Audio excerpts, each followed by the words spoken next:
जय जगन्नाथ। मु Deepu Nataraj dance school रो master Deepu. तो एबे हमर नुआ करी गोटे स्कूल होईची सेटा एड्रेस होची संसारपाड़ छक पटामुंड रोड मार्केट कॉम्प्लेक्स रे नुआ करी होईची। तो से स्कूल में अच्छी मास्टर डांस मास्टर। आमर ओनर होचंती विकास भाई जे राजनगर रो विकास स्टूडियो समस्त जानती।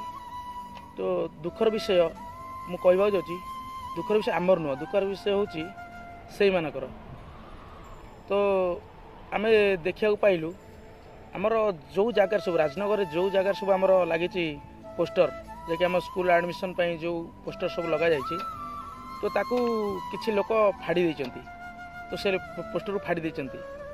तो दुखर विषय कहया चाहूँ कौन ना से दुखर विषय आम पई नो दुखर विषय होची सेई मानव पई।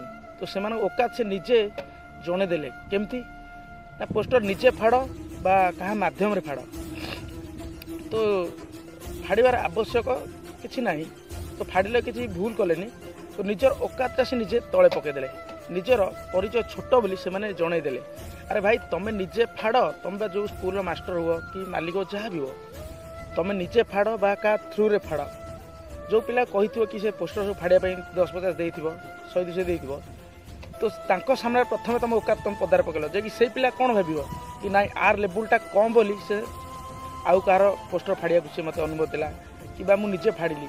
हुए तो मास्टर तुम निजे फाड़ी थाओ कि मालिक हो जहाँ भी हो तुम निजे फाड़ी थाओ तो जहाँ भी लोक तुमको देखिथे तो से कौन भावे तुम मास्टर तुम इज्जत तले पकड़ जे फाड़ी थाओ जो भाई फाड़ी थी जो 150 नहीं थो सी भी जानिला तुम औकातटा कौन तुम निजे औकात निजे तले पकड़। अरे भाई जदि गाँव में दम अच्छी कहूनी जदि दम अच्छी तो सामना करी देख।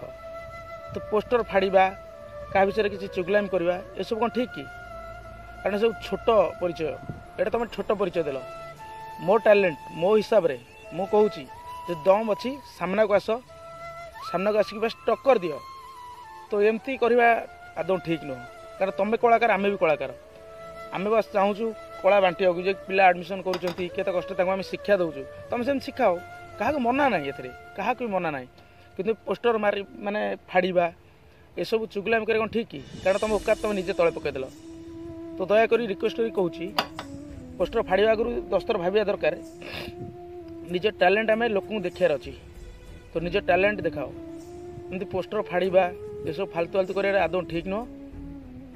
तो ये कहूँ जदि बुझा लोक ठीक बुझीपारे।